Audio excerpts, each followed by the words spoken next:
एक भूतिया गांव रूपनगर का रहस्य पार्ट 2 आगे की कहानी।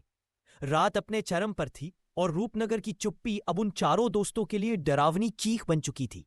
वे उस पुराने मकान के एक कमरे में दुबक कर बैठे थे, जहां जल रही मोमबत्ती की लौ हवा के हर झोंके से कांप रही थी, जैसे डर खुद सांस ले रहा हो। राहुल फुसफुसाते हुए, उसकी आवाज में कंपन, हम यहां फंस गए हैं। मेरा फोन काम नहीं कर रहा, अमित का भी नहीं, कोई रास्ता नहीं दिख रहा। प्रिया आंखों में आंसू, होठ कांपते हुए, मुझे घर जाना है, मुझे अपनी मां के पास जाना है, ये सब क्या हो रहा है? अमित अपनी घबराहट छिपाने की कोशिश करते हुए, पर आवाज लड़खड़ा रही थी। शांत हो जाओ प्रिया, हमें कोई रास्ता खोजना होगा। हमने शायद उस कुंड के पास कुछ गड़बड़ कर दी। नेहा, उसका चेहरा पीला पड़ चुका था और वो दीवार पर टंगी एक पुरानी पेंटिंग को घूर रही थी। उसने कहा था, तुम भी नहीं जा पाओगे। मुझे लगता है ये गांव हमें छोड़ना ही नहीं चाहता। अचानक बाहर से एक धीमी बच्चों के रोने जैसी आवाज आई। पहले तो बहुत हल्की, फिर धीरे धीरे बढ़ती गई।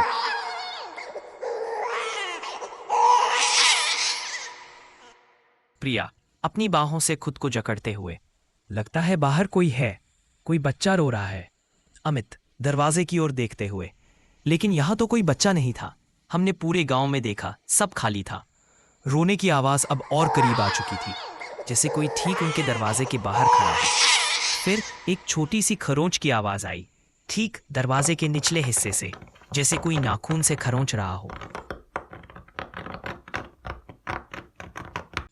नेहा डर के मारे चीखते हुए, दरवाजा मत खोलो, प्लीज कोई दरवाजा मत खोलो।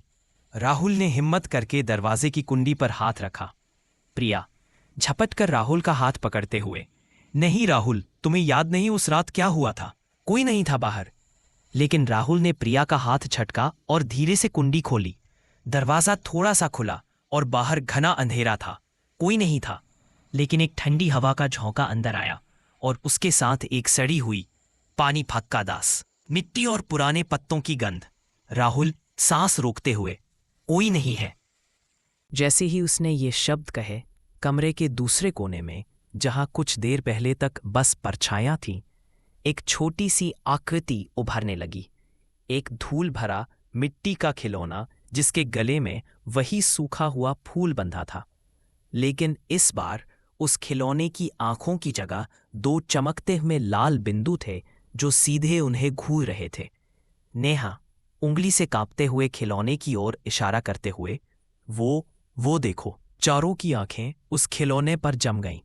खिलौना धीरे धीरे अपनी जगह से सरकने लगा, जैसे कोई अदृश्य शक्ति उसे खींच रही हो। वह उनकी ओर बढ़ रहा था। अमित डर के मारे चिल्लाते हुए, भागो, यहां से भागो। वे सब उठकर दरवाजे की ओर भागे, लेकिन तभी दरवाजा जोर से बंद हो गया, जैसे किसी ने बाहर से धकेल दिया हो। प्रिया दरवाजा पीटते हुए, खुल जा, दरवाजा खोलो। कमरे में वो मिट्टी का खिलौना अब तेजी से उनकी ओर आ रहा था। उसके लाल बिंदु वाली आंखें बड़ी होती जा रही थी। राहुल कमरे में चारों ओर देखते हुए, कोई खिड़की, कोई और रास्ता। लेकिन कमरे की एकमात्र खिड़की बाहर से कसकर बंद थी और उस पर भी धूल की मोटी परत चढ़ी हुई थी। खिलौना अब उनके पैरों के पास पहुंच चुका था। नेहा रोते हुए, ये हमें ले जाएगा, ये हमें भी यहीं का बना देगा। तभी अमित की नजर दीवार पर पड़ी एक पुरानी धुंधली तस्वीर पर पड़ी। तस्वीर में कुछ बच्चे उस कुंड के पास खेल रहे थे और उन्हीं में से एक बच्चे के गले में ठीक वैसा ही सूखा हुआ फूल था, जैसा खिलौनों पर बंधा था। और उस बच्चे की आंखें बिल्कुल वैसी ही काली थी, जैसी उन्हें कुंड में दिखी थी। अमित आंखों में दहशत, ये बच्चे, ये गांव, ये सब इन्हीं की आत्माएं हैं। जैसे ही अमित ने ये कहा, कमरे में मौजूद सभी मिट्टी के खिलौने एक साथ हिलने लगे। उनकी लाल आंखें चमकने लगीं और पूरे कमरे में एक साथ कई बच्चों की रोने और सिसकने की आवाजें गूंजने लगीं। आवाजें इतनी तेज थी कि उनके कान सुन्न होने लगे। प्रिया अपने कान पकड़कर जोर से चीखते हुए, बंद करो, ये सब बंद करो।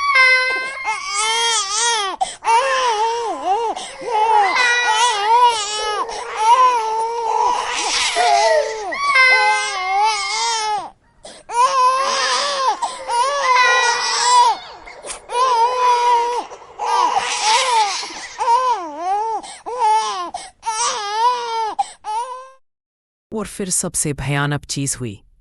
एक पुरानी जर्जर गुड़िया जो कमरे के एक कोने में पड़ी थी अचानक उठ खड़ी हुई। उसकी फटी हुई आंखों में भी वही लाल चमक थी। गुड़िया ने अपना हाथ उठाया और एक धीमी घिसी हुई आवाज में बोली, जो सीधे उनके दिमाग में गूंजी।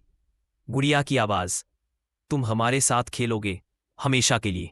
चारों दोस्त एक दूसरे से चिपक गए। उनके चेहरे पर मौत का डर साफ झलक रहा था। रूपनगर का रहस्य अब पूरी तरह से उनके सामने था, एक ऐसा खेल जिससे कोई बचकर नहीं जा सकता था। क्या यह उनकी आखिरी रात थी, या वे भी रूपनगर की धूल भरी परछाइयों में हमेशा के लिए खो जाएंगे? कहानी अभी खत्म नहीं हुई थी। आगे की कहानी सुनने के लिए हमारे चैनल कहानी घर को सब्सक्राइब करें।